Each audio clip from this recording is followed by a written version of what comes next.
So I have completely not answered the question, but I guess what are your thoughts, Anita? It's all right. I got it. I got this one. Perfect. Hi, I'm Anita Smith. I'm Bradley Rice. And you're listening to the Salesforce for Everyone podcast. In today's episode, Anita finds a new perspective on helping business owners pivot into Salesforce careers. I'm thinking back and I need to adjust the advice I've given people. Also, Brad helps Salesforce freshers start things right by setting boundaries that work for them. And they know that time is our most limited resource in life, period. But they don't act on that. They go the other way and they get 50 and 60 hour a week jobs. It doesn't have to be like that. Hey, everybody. Welcome back to the Salesforce for Everyone podcast. In the last couple of episodes, we have been answering questions from you guys, the audience. And last episode, we focused on those sort of intermediate level questions for people who are probably 2 to 3 months into this process of working towards landing a Salesforce job. We answered a lot of questions that are probably coming right as you are about to get certified or you're already certified, looking for your first job, going through interviews and things like that. In this episode, we are going to move forward a step into answering questions from individuals who have already landed that first Salesforce job. And they still have some questions about how do I get the income levels that you guys are talking about? And maybe some things they wish they would have asked before they got that first job. So with me today to answer these questions, we have Anita Smith. How's it going, Anita? Hey, it's going pretty well. How about yourself? Yeah, things are going good on my end. Once again, I'm really enjoying these episodes where we're answering questions. It's kind of fun because, as you know, we answer these questions all the time. So it's nice to have a way to direct people back to, here's the answer to all those questions that you're asking all the time. Listen to these episodes and it's going to cover all of those for you. So yeah, I enjoy these. I'm excited about this one because these are probably questions more aligned to where I'm at in my career. So I might actually throw in a couple of my own. But why don't we go ahead and get started? So the first question, what if I'm already a Salesforce pro looking to make more money because I'm not making the numbers you're mentioning? Yeah, so we've talked a lot about, how much you can make as a Salesforce professional. And, in the first job, when you're entry level, truly, you have no experience and you're coming into that first job, we're seeing numbers, 70 to 75,000 right in there for those entry level positions. But what happens is when you go from job number one to, maybe you've got a year of experience, typically we would see you making somewhere between $80,000 and $90,000 typically. And then once you get 2 years experience, you're probably going to be somewhere between maybe a 90 to 110. And it keeps going upwards from there. I would say the natural plateau that I've seen right now has been, around 5 to 7 years experience. You're going to cap out probably around 130 to 100 and maybe 50 or 60,000. Unless you decide to go into management roles or directing a team or, just taking on more responsibility for the company. Obviously, that might change over time. So we'll see how, that ages. But a lot of people, we hear from are in Salesforce jobs and they're going, I have been here for 2 years or 3 years or 5 years, and I am not making that kind of money. And typically it's because they just didn't know. Like they landed a job, they got that entry level job. They didn't know a whole lot about Salesforce and they kind of fell into it. And now they're looking up a few years later, realizing, whoa, I'm way underpaid and I'm not really sure how to get to the pay scales you guys are talking about. So to actually answer the question, how do we get there? So the first thing would be, I think, having a conversation with your existing employer. I try not to advise people to just go out and look for another job immediately. It's very hard for employers to find quality Salesforce talent that understands the company and fits in well with the coworkers and things like that. So the first thing I would do is probably just make sure you're confident with your skills and comfortable with what the market is paying and confident that you could go interview for other jobs and get to the levels we're talking about. And we'll talk about how to get there and what you might want to have as tangible skills that would indicate you're ready for those pay scales. But I would advise definitely talk to your employer and see if there's an opportunity for a pay raise and even talk to them about what performance indicators there might be for you advancing into a pay scale. So don't go in there and demand a raise, but you might talk about how you can perform over the next 3 to 6 months and that you would be guaranteed a raise if you reach certain metrics and things like that. Now, of course, you can just start, go on LinkedIn Jobs, make sure your LinkedIn profile looks amazing, like we've talked about during the show and like we have in our LinkedIn optimization guide. just make sure everything's updated. Your resume looks good. Your LinkedIn profile looks good, and start applying for jobs. And likely you can job hop and go demand the current market prices right now. So I know I went on for a while. So what do you think, Anita?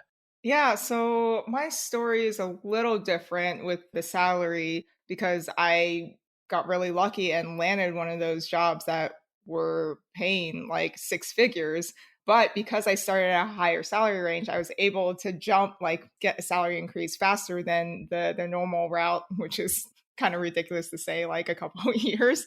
So for my case in particular, I went the route you said, and well, I mean, I did a little shopping around to get a feel of what the market rate was. And then I went up to my current boss and reached out to him for a raise, which he initially came back with something not very intriguing, and he could hear it in my voice. I let him know that like what the market rate currently is.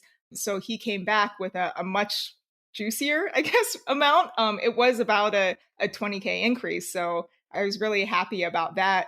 But going back to what you said at the very beginning about job hopping, it's not just a Salesforce career. Like most careers in general, if you get comfortable and you stick with your company, you're going to get like 1%, 2% raises each year. This is like standard for most industries. Like when you switch companies, you're actually, bringing the new company a lot of value. So that's how you get those pay increases. It's just in tech, it's just like 10 times. It's really crazy the amounts, the salary jump. So yeah, definitely try to negotiate with your current company first. I recommend, coming prepared. Your boss doesn't know every little single thing that you're doing. So you need to present that, like have it written down and present it to them, because you might be doing a bunch of extra work that no one knows like you're actually doing it, but it is vital to make your company run smoothly. So that is like one way to ask for an increase. Yeah, it's true. And to your point, with your company not understanding all the value that you bring, I recommend to people who are starting their Salesforce careers to get used to journaling like weekly or every other week, and just journal like the types of things you're working on, how you're growing as a professional, and what you're adding to the company, especially from like a quantitative perspective. Like we worked on this project, it had this percent impact on this department, those kind of things. Maybe if you're working in service, for instance, people are emailing in issues that are happening. And before we did this particular project, it used to take 72 hours on average to close one of these tickets. And now it only takes 24 hours to close a ticket. So customer success is much higher because we're able to work with them. And so I think too, to your point, if the employer doesn't know, I think we often forget, if we look up a year later, we often forget about all those very meaningful projects we worked on week by week and month over month, and the impact that we had, because we're focused on what we're doing now. We kind of forgot how important we were for that project earlier. So I would say, even just journaling, just what did you work on this week? What impact is that going to have? What are you doing to tangibly improve yourself as an employee? And just keep tracking that. Are you working on the next certification? Are you taking some courses on the side about time management, about better habits, about how to be more efficient with your time? Maybe you're automating, your emails, or you're doing a better job organizing your emails and things like that. Just whatever it is, whatever you're trying to do to improve your ability to get things done for your company, that's what they're going to care about. And that's how you're going to differentiate yourself. In Salesforce specifically, I would also say that it looks weird when somebody says, I've got 2 years of experience or 3 years of experience and maybe only have one certification. It can be an indicator of how much you're challenging yourself, especially in Salesforce specifically, because a lot of people have one certification. Most people have one certification before they even land their first job. So by the time they're 2 years in, I would almost expect you to be getting even base level. A couple of certifications a year is not unusual. And for go-getters, I mean, we've seen people get crazy amounts of certifications. So that's at least one way to separate yourself. So that leads me to the next question. Which certification should I get next? Which I have to ask because I only currently have one certification and I'm a year and a half in. So I should probably be thinking about my next cert. Yeah, I think it's important to be thinking in that way because, I'm not a big fan of certification hoarding and just getting as many as you can, because I think at some point it's a waste of time. And, coming from an economics background, there's a diminishing marginal return on the certifications that you're getting. And at some point, I've seen this happen a lot where people just they have 20 certifications or 30 certifications. And it's like, why? Like, are you getting paid double, triple, quadruple? Like, do you feel double, triple, quadruple skilled in what you're doing? Probably not. But you're just doing it because it's easy to just get in a habit of study the trails, take the practice exams, try for the certification, and it feels tangible, like you're doing something. Now, as far as which certifications would I get next, typically the first certification you'll get is that Salesforce Administrator certification. And I would recommend that for really anyone, whether you want to be a dev or an analyst or an admin or a consultant or whatever else. I would recommend getting the admin certification first. But second, right now, currently, I would say platform app builder. And then I would probably recommend going towards Sales Cloud and Service Cloud, maybe UX designer, depending on what you're into. But they will be releasing the business analyst certification. It is supposed to be late 2022. So I'm really excited about that one. So my advice may change. I think once they release the business analyst certification, my advice is going to be get the admin cert and then get the business analyst cert, because those are going to be really meaningful to employers. Yeah, I mean, that's the one I'm waiting for, and I plan on getting that as my second cert. But I wanted to go back, like getting amount of certs, like there's not much value. That's not completely true. So like if you're working for a consultancy, one of the big ones, a lot of them will base your raises or have goals for you to get additional certs. I know one company, they'll give you like a $5,000 increase for each additional cert you get. I'm assuming there is a cap on that. That would be insane for the people with like 20x, 30x certs. But like a lot of consultancies, they do this because they are a Salesforce partner consultancy. And Salesforce, the way that the levels of the partnerships work is you can get points and you can earn points by the number of certifications you have at your company. So that helps you bring up your level. Correct me if I'm wrong. I know they renamed it. It used to be like gold and platinum. I think the names have changed within the past year. But yeah, so that's one reason someone might have many certifications. You're right. You're right. It's a good point. And we have seen that where people, especially in consulting, like you mentioned, where their partner score is impacted by the number of certifications their employees have. So you might get a deal where, and I would recommend negotiating that too, especially if you start with a consultancy. If you feel like you got lowballed a little bit, maybe negotiate for a raise, $5,000 raise with the next certification you get. And yeah, I typically see that limited, like 3 certifications a year or something like that, where you can get those raises. But you're right, that's a big deal. You could get, $5,000, $10,000, $15,000 raises just based on certifications you're getting. And that makes all the difference. And if you're doing that, that's cool. Like if you're getting certifications that align with your expertise and they align with your pay, like your employer is respecting that, I'd be all over it. Yeah, it's mainly just those people who, they get trapped in the hamster wheel of certification. It's almost how they identify as what meaning they have in the Salesforce ecosystem is based on how many certifications they have, that kind of thing. I'll say too, going back a question, making more money at a company, there are other ways too, right? Like it's not just your certifications. The biggest thing that impacts your pay is your experience. The certifications are definitely going to influence your pay and how much an employer respects you. But you always need to be working on your interview skills. Also, I would say it's something that people overlook and they only do it when they're looking for a job. But I would say just, freshening up every quarter, maybe every 2 to 3 months, and just, practicing interviews and testing yourself and making sure you actually feel confident walking into those scenarios. Because you never know when you're going to go to a meetup or, a Dreamforce or something like that and talk to somebody. And if you're not comfortable talking about your value, there's a chance you could have talked to somebody who would have offered you a dream job, but you just weren't in that mind space where you enjoy talking about how valuable you are. Oh, that's a good point. I have not been doing that at all. Every quarter, who has that much free time? I don't think it takes long. Like, I don't think it has to take long. You just have to know what to do. Typically, it's just your pitch. Like, tell me a little something about yourself. Like, I had somebody walk up to me at a meetup I went to recently, and they were saying how they were struggling to land a job, and they were an entrepreneur. So they own their own business. She was a physical trainer. So I'm sure she knows I'm talking about her. I won't name her, but she'll know who she is. And she's a physical trainer, owns her own business, and she was looking for a Salesforce job. She'd recently been admin certified, and she was telling me, I've been looking for a job for months and I can't find anything. What am I doing wrong? And I said, okay, show me your LinkedIn profile. So we pulled up her LinkedIn profile, and she was listed. Her most recent experience was a year and a half of business owner, and had no quantitative data about what she adds to the business. As the owner, you don't feel like you need to put that, right? But you do. Like if you're looking for a job, people need to know who you are. So by the time we got done talking, my advice to her was, don't list yourself as the owner. A lot of times people overlook that, especially that they go, okay, yeah, you're the owner. Like I could create an LLC tomorrow, list myself as the owner and say I've been there 2 years, and there's no one going to validate that, right? I could say whatever I want if I'm the owner of the business. So I said, list yourself as the CRM and marketing automation specialist at this company, because the fact is she runs a CRM system for the company. She has a marketing automation platform that she uses for automating emails and funnels and things like that.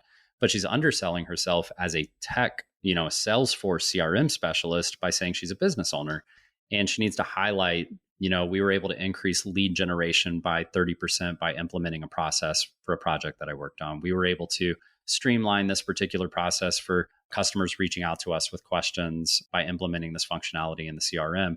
And even though it's not Salesforce experience, all of a sudden, most business owners have business process experience and they work with a stack of tech tools that they don't realize how valuable that is. And that impacted her pitch also. So when I said, what do you say to companies when they say, tell me something about yourself? And she starts off, well, I own my own business. I'm an entrepreneur. And that's not what they want to hear, right? They need a Salesforce expert because that's what they're hiring for. And the last thing I'll say on this is that, especially for business owners, that doesn't always look good, because people with that entrepreneurial spirit are often the first ones to quit when their business does start to get some traction, or they're the first ones to be working on generating business for their business and not 100% focused on doing what needs to be done for the company. And so, having I'm a business owner on your LinkedIn profile and resume and talking about that in interviews could really be like a quick ticket to get passed on. Even if you're really skilled, it could be a risk if they think you're going to quit because your business is going to do well. You're a sharp person and you may be going through a slump right now, but you're going to do great. And then we're going to lose you immediately. So yeah, it's just a lot of things to think about, especially for people who are trying to do their own side hustle businesses and they list that. I'm like thinking back and I need to like adjust the advice I've given people, because in my mindset, I'm like, oh, this person, they've owned a business. So they have that like ownership mindset. So they'll probably be a better employee because they're thinking of like all the outside things you think of when you're the owner of a business. But yeah, you make a very good point. Yeah. So showcase that value, right? Like highlight that specific value, how you think outside the box, but there's no need to say you're doing it as your own entity, as your own business, basically. So this next question, I actually do have this question myself. How can I advance my career? Yeah, I have a love-hate relationship with this question, because I think a lot of times just societally, we box in what advancing means and what it means to be successful in a career. So the first question I like to ask people is, you're probably not going to answer this in your head right this moment, so it may take a second, but think about what advancement means for you. And for most people listening right now, they're probably confused. Like, what do you mean? There's, for most people, it's, I'm going to get a more prestigious title. If I make it all the way to the top, I might be in a corner office, or at least when I come into the office, it's a corner office, right? And I'm going to get paid just so much money, just way more than everybody else. I'm going to manage a team and they're all going to look up to me. And I'm just going to be the big wig at the company. And that's career advancement for most people when they think of it.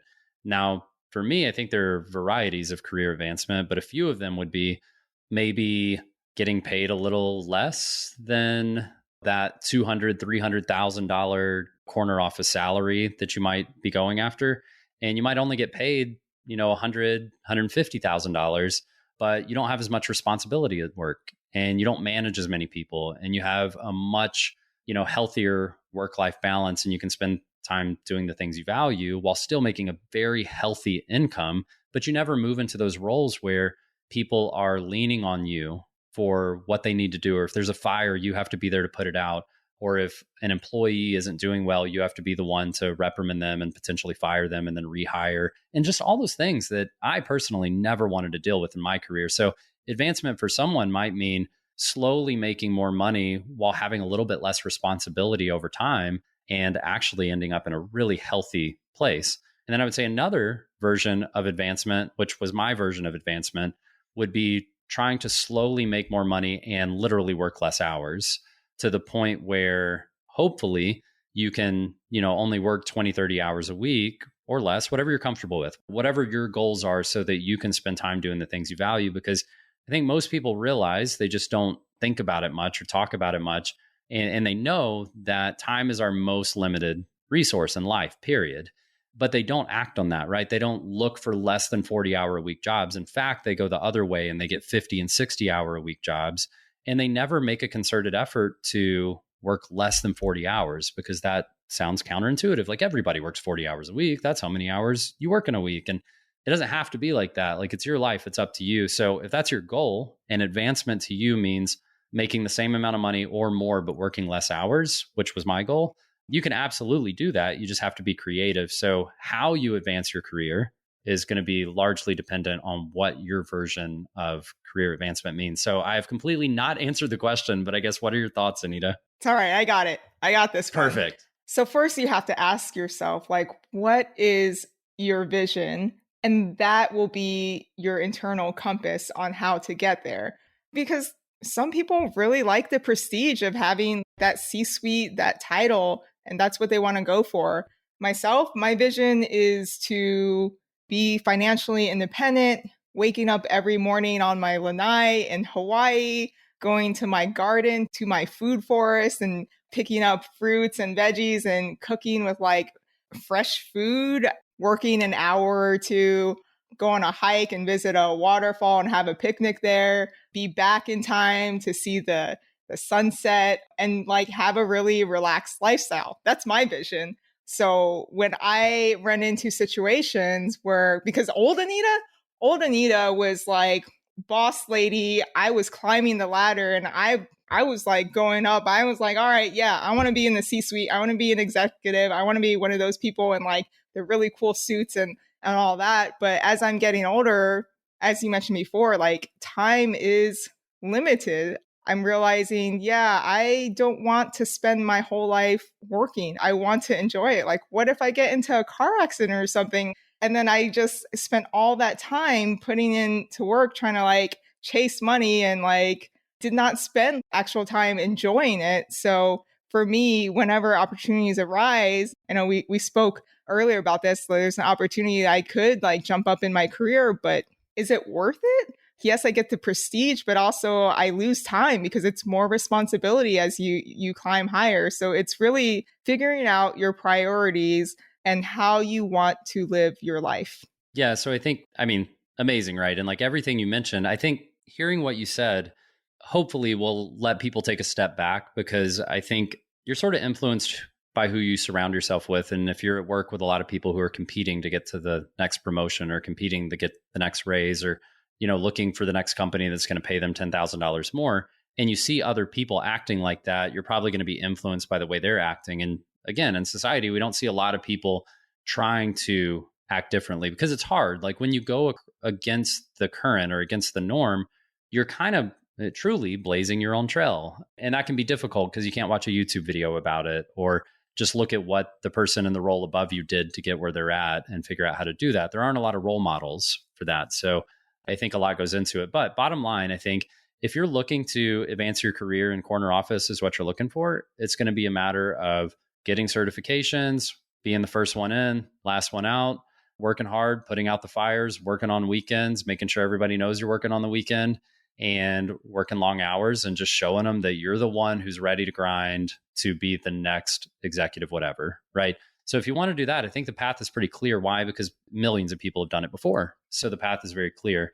If you want to start working less hours, or, have less responsibility, you probably need to think a little bit about, what do you value in a company? Maybe trying to find a company where management is more aligned with that culture that you're looking for, that is very healthy, as far as like, we cut off at 5:00. We never email each other on the weekends.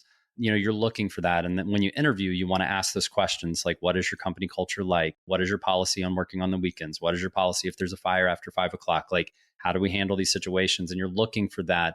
And you may be willing to accept a lower offer in order to work at a company that aligns with the lifestyle you're looking for. So the next question is something I have had on my mind for a while now, being in my Salesforce career a year and a half. How can I get into freelancing?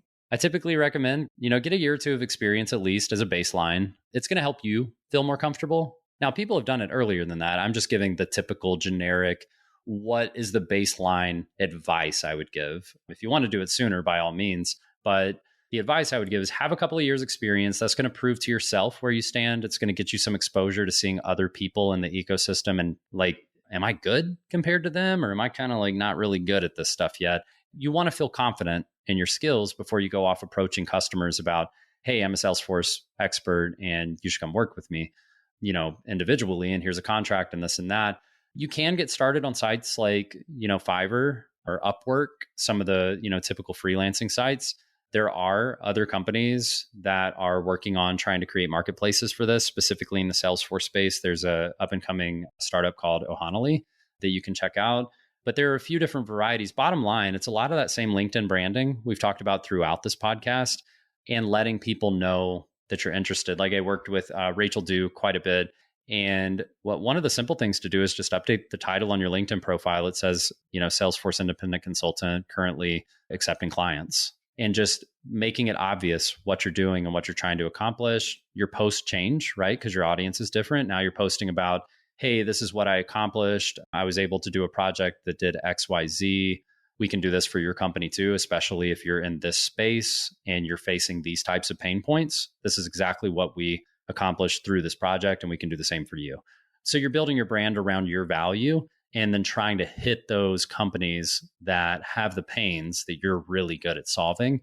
So it's all about building your brand, getting the value out there. And you're probably going to do some of those cold messages on LinkedIn and probably some cold emails where you're just reaching out and saying, hey, I saw that you worked at this. Or you're probably, if you're a small business owner at that point, you need to be going to meetups, you need to be shaking hands, going to dreaming events in the Salesforce space and talking to people, because that's where all the Salesforce professionals and customers and partners are.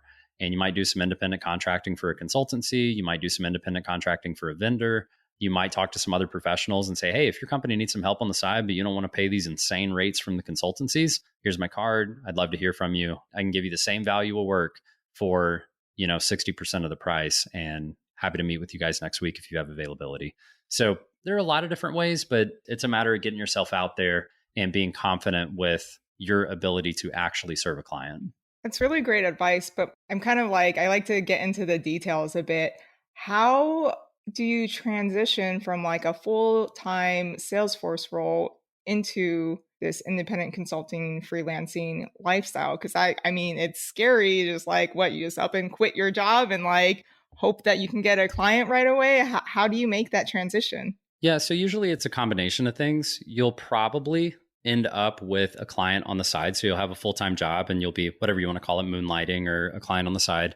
And you might be working for them, say 5 to 10 hours a week.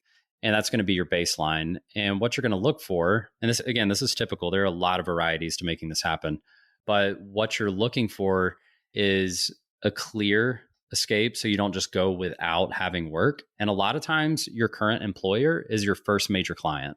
So you may be quitting your job, but you don't want to quit your job and just be like, see you guys later. You can quit your job and say, I love this company. I love what I'm doing, but I'm going off to do my own thing. I think I can be a major service to you guys just working here instead of 40 hours a week. I think if I was doing 20 hours a week, 15 hours a week on a contract, that could be valuable to you. I could still be here to serve you and start training up a new employee.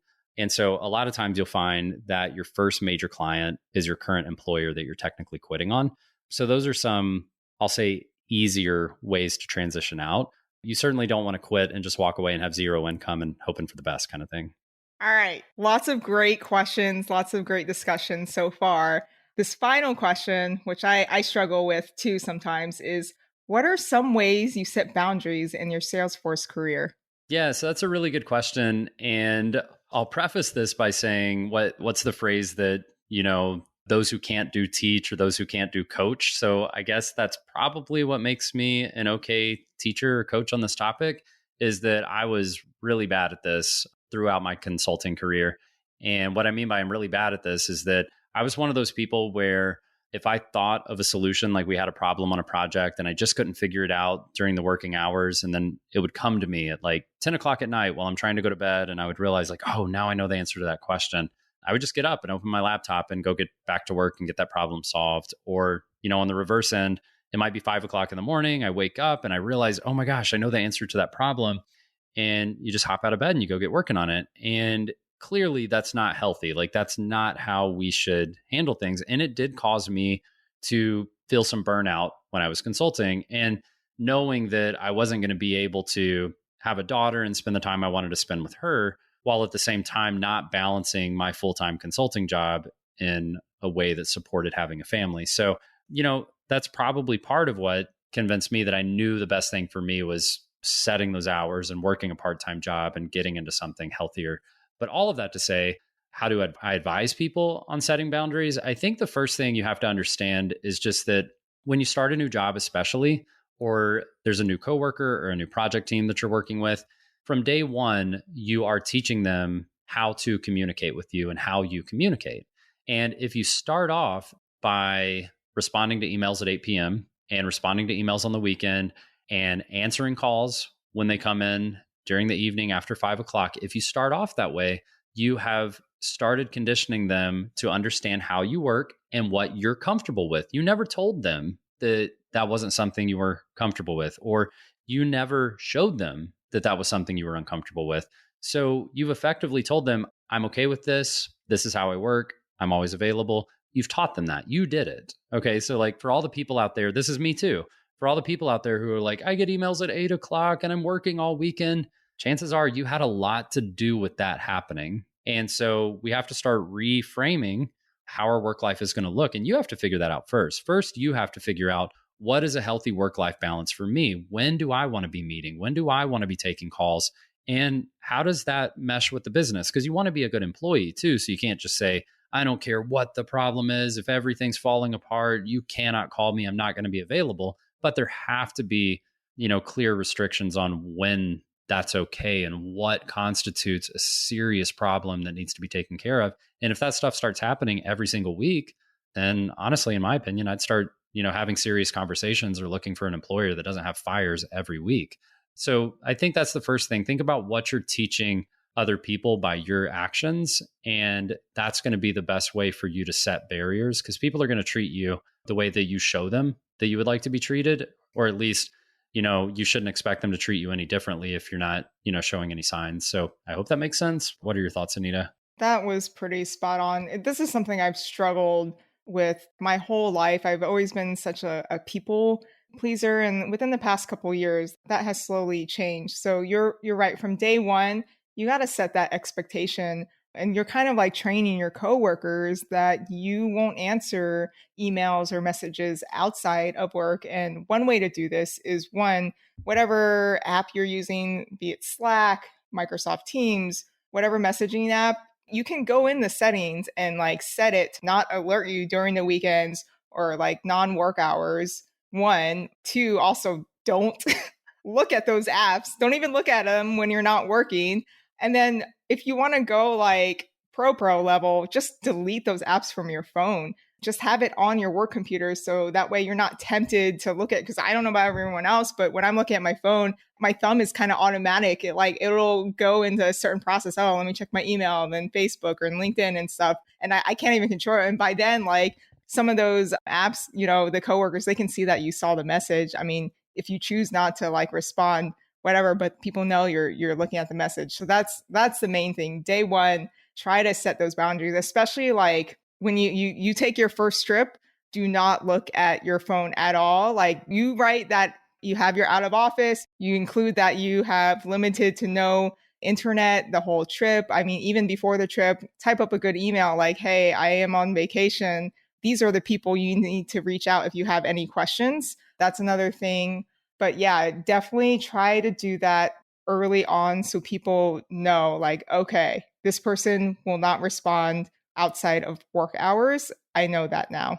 Yeah, those are really great tips. Like vacation is a huge one. Even if you don't mind working on vacation, like for me, a lot of times when I was working, I call it a power hour. I don't know if that's a phrase that was used by someone. I don't think I made it up, but it's like, it's this idea that for some reason, I just need to feel productive each day. And the easiest way for me to feel that productivity is to work, because it's so easy to have those tangible results, like just do the task, complete the task. Now you've been productive.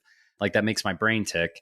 And even on a weekend, I like to just get in a good 60-minute session of just letting my head get into that space. And it makes me feel good the rest of the day just to have that power hour. And I would do that even on vacations, not always, but I would approve that for myself. I would give myself permission to be on vacation and work just 1 hour a day. And that would make me feel good. But the trick is, if you're sending emails or you're getting stuff done, don't tell anyone. Don't let anyone know that those things are getting done. If you need to send an email, you can schedule the send and you can say, I got this stuff done, and then schedule that for, the first one to go out 9 o'clock on Monday, the second one to go out 10 o'clock on Monday, however that works. And those will go out throughout the day once you're supposed to be working. But don't, be emailing and saying, hey, I wrapped this up real quick while I was on vacation. I hope that helps, because again, you're teaching people that you're available. Sometimes you work on vacation. Maybe if I call you, you'll answer the phone. Yeah, I mean, I know it's really tempting when you first start your job. You want to go 110% and show oh, I can work the long hours or whatever. And especially if you're pivoting to a Salesforce career from another career that doesn't pay so well, just like me when I was in hospitality, I was like, oh my God, but they're paying me so much money. I feel like I should be doing more. It's okay. Do not overextend yourself that first week. There's going to be so much information. Don't feel like you have to work past the 8 hours. Okay. You're only getting paid for 8 hours a day. You're not getting paid for that extra time. Okay. I'll say too that a lot of times we feel anxiety and pressure, right? We feel these pressures, like you're mentioning, especially when you're just starting a job. You feel that I've got to prove my value. I've got to show credibility. I've got to show them that I'm worthy of being on this team and getting that paycheck. Be thoughtful about where that pressure is coming from and where that anxiety is coming from, because typically, if you are feeling that pressure, it's coming from yourself. 9 times out of 10, you have put that anxiety and pressure on yourself. The employer isn't saying, hey, I noticed you only worked 8 hours today. Hey, I noticed you didn't work Saturday and Sunday. That's kind of messed up. That's typically not happening. It's you saying to yourself, I wonder what they're thinking. I wonder what they're feeling. And you're putting those pressures on yourself. So I would just be aware of that. And your barriers are your own. Again, if we're going back to, some people want to get certification after certification, and some people want to get promotion after promotion and pay raise after pay raise. And that is all they're focused on. Your version of what you're comfortable with may be completely different than mine. So just figure out for yourself, what am I comfortable with? How do I want work to fit into my life? And make sure that you're showing and communicating that to your coworkers. All right. That was the last question for this round of Q&As. Oh my God. This was so much fun. My first podcast. Thank you, Bradley, for having me on. This has been really life-changing.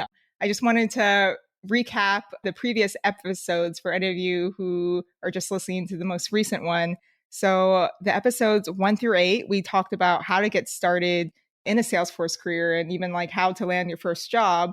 Then the next 3 episodes, we had a few interviews from Talent Stacker alumni who actually went through the program and landed their first job.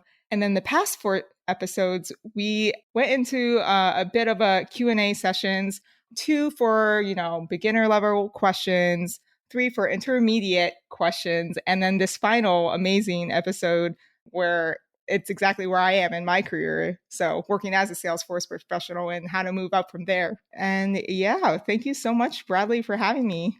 Yeah, it's been incredible to have this chance to, I think, work together on something completely new that I don't think either of us were what I would call comfortable with when we first started. And when I think about that first episode, like episode 1, when we recorded it, and what a lot of people don't know is that the first time we recorded episode 1, that did not make it to the final cut. We had to re-record episode 1 because we were just so nervous about this new way of basically communicating. And it's absolutely been a journey. It's been a pleasure to do these first 15 episodes with you. And I truly wouldn't have wanted to do it with anyone else. So this is outstanding.